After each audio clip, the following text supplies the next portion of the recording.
We have to be careful. तो okay sample, दिखा दो अपनी डांसिंग जोड़ी का कमाल।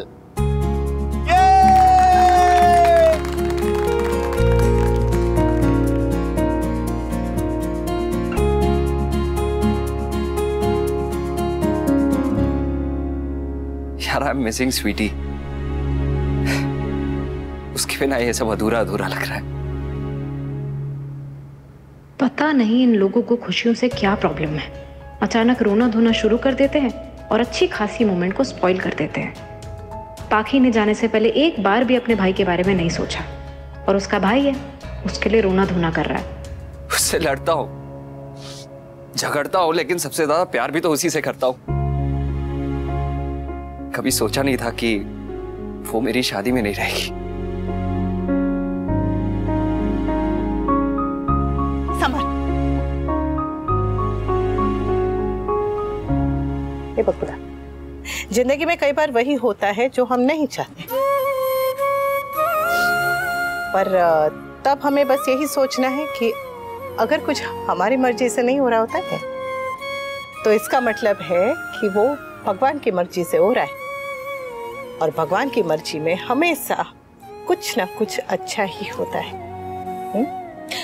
स्वीटी अभी यहाँ है नहीं, हम सबको बुरा लग रहा है, हम सब उसे बहुत मिस कर रहे हैं, लेकिन स्वीटी आ जाएगी, पर ये पल दोबारा नहीं आएगा, और ये तेरे जिंदगी का सबसे खास पल है कि नहीं? सही कहा तुमने अनुपमा, भगवान की मर्जी में कुछ ना कुछ अच्छा ही छुपा होता है।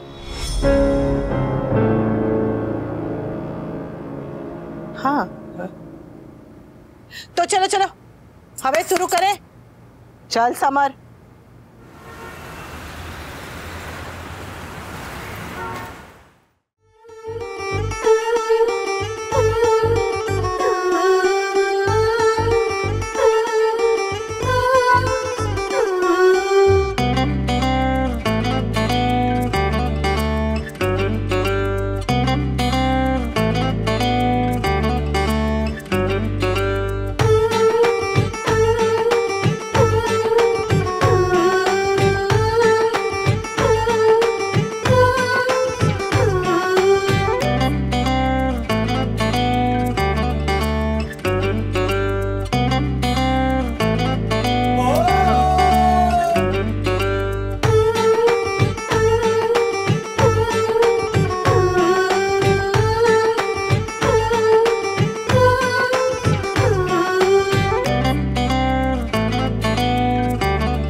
किसी की नजर न रखे।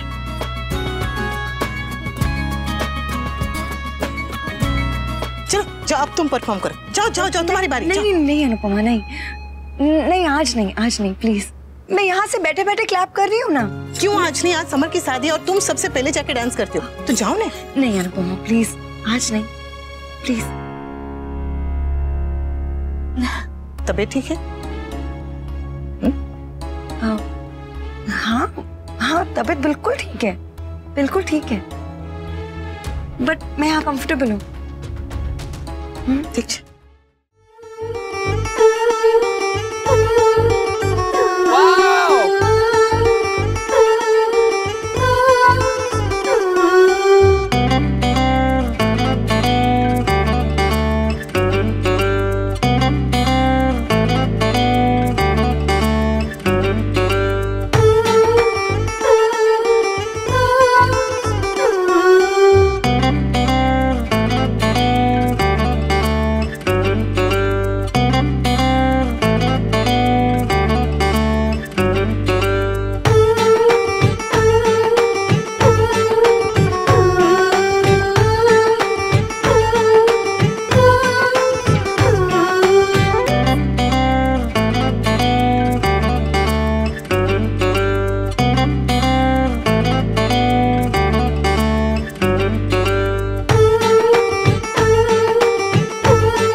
ऐसा क्यों लग रहा है जैसे अनुज ने कुछ ठान लिया है? कहीं ये अनुपमा कुछ से बताने तो नहीं वाले?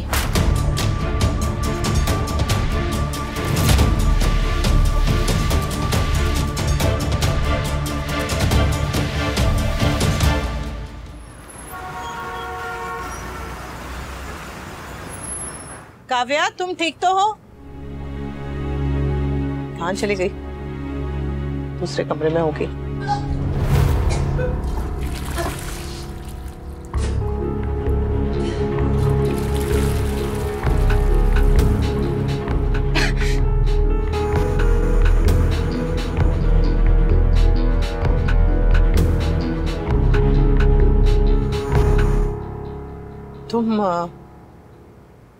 तुम माँ बनने वाली हो?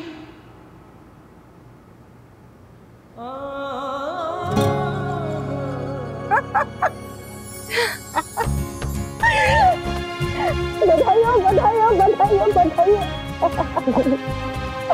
बहुत बहुत बहुत बधाई हो। Thank you Anupama. किसी की नजर ना लगे। सुनो, तुमने सारे टेस्ट करवा लिए? तुम्हारी तबीयत ठीक है? बच्चा तुम सब ठीक है ना? हाँ, सब ठीक है। बधाई हो काव्या, मैं तुम्हारे लिए बहुत बहुत बहुत बहुत खुश हूँ।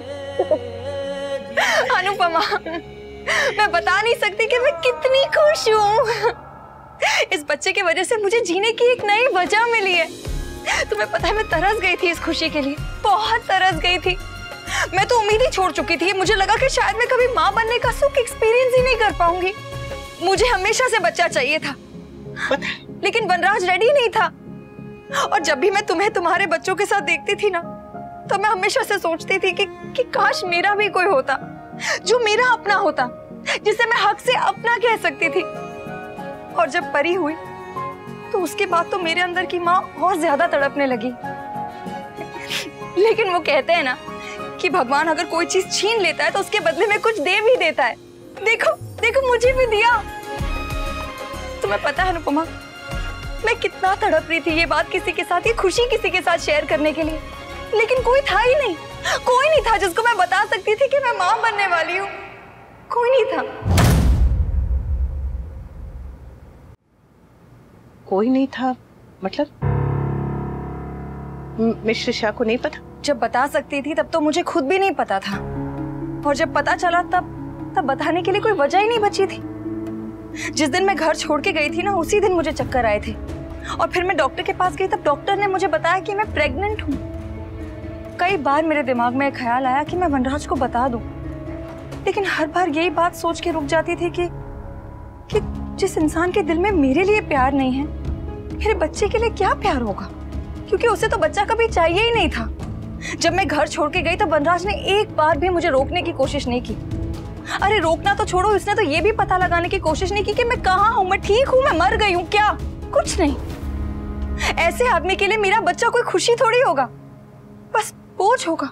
तुम्हें बताना चाहिए था, इसलिए नहीं कि तुम्हारा उनके साथ कोई रिश्ता है, पर इसीलिए कि मिस्टर शाह का इस बच्चे के साथ रिश्ता है, ये जाना उनका हक है। काव्या, आई थिंक तुम ठीक कह रही हो अनुपमा, लेकिन अभी ये बात बताने का सही टाइम नहीं है। जब भी बताओ, तुम्हारी मर्जी।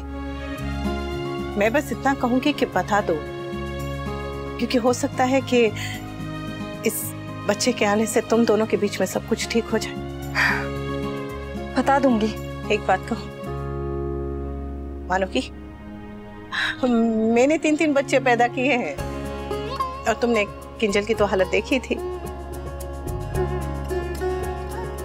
तो इस समय पे अकेले मत रहना। बच्चा और माँ दोनों के लिए अच्छा नहीं होता। तुम जा रही हो, वरना अगर तुम यहाँ होती तो तुम्हारा इस शहर में रहना ही मेरे लिए बहुत बड़ा सपोर्ट होता। अरे तो फोन है ने, और आजकल वीडियो कॉलिंग भी है, बस मुझे फोन कर लेना, मैं सामने रहूंगी। वादा करो, अपना ख्याल रखोगी, अकेले नहीं रहोगी, और मुझे फोन कर लोगी। बिल्कुल। थैंक्स अनुपमा। पता है, ये औरत की जिंदगी का सबसे मुश्किल सफर है, लेकिन सबसे सबसे सुंदर भी। किंजल की हालत और खुशी तुमने दोनों देखी थी। बस तुमसे इतना ही कहना था कि और कुछ नहीं कहूंगी, वरना इसे लगेगा कि ये 5 पन्नों का भाषण देने वाली औरत है कौन। एक मिनट। हाँ, नोक नोक। ओ छुपे रुस्तम, जय श्री कृष्ण। मैं तुम्हारी बड़ी माँ Anupama. Nice to meet you. सुनो, अंदर अच्छे बेबी बन के रहना, अपनी मम्मी को परेशान मत करना। तुम और तुम्हारी मम्मी हमेशा खुश रहो, अपना ध्यान रखो, स्वस्थ रहो, अच्छे से खाओ। समझ गए तुम? मम्मी ठीक है?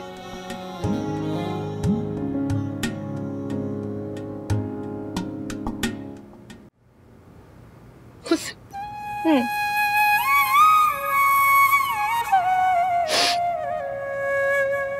तुम्हारी अनुज से कुछ बात हुई? अनु, उस दिन जब मैं तुमसे मिलने के लिए आ रहा था, उस वक्त मुझे एक फोन।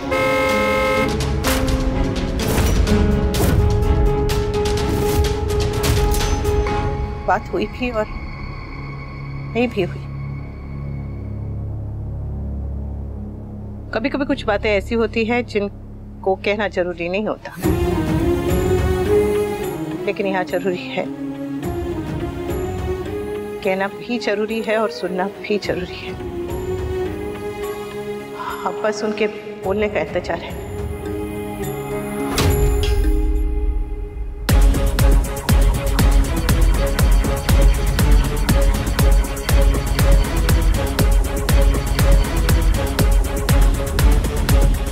अनुपमा कहाँ गई?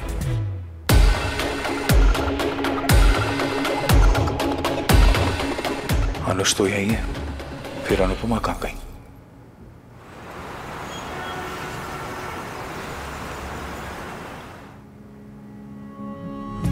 अच्छा सुनो सुनो सुनो सुनो, सबसे मुश्किल मोड़ है लेकिन सबसे खूबसूरत भी, तो इसका हर पल जी भर के जीना। चलो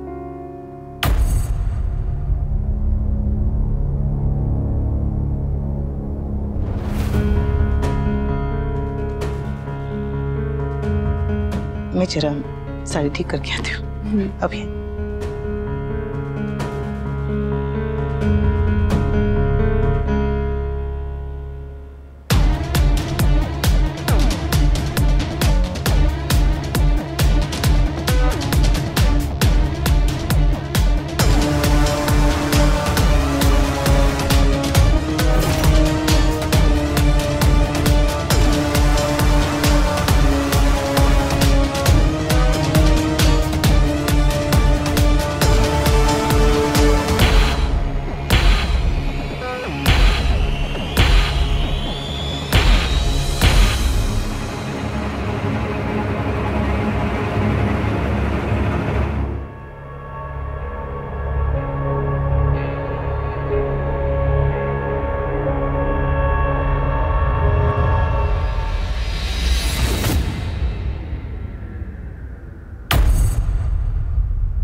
स्टार प्लस के ऐसे ही और बेहतरीन लम्हे देखने के लिए सब्सक्राइब करें हमारे YouTube चैनल को।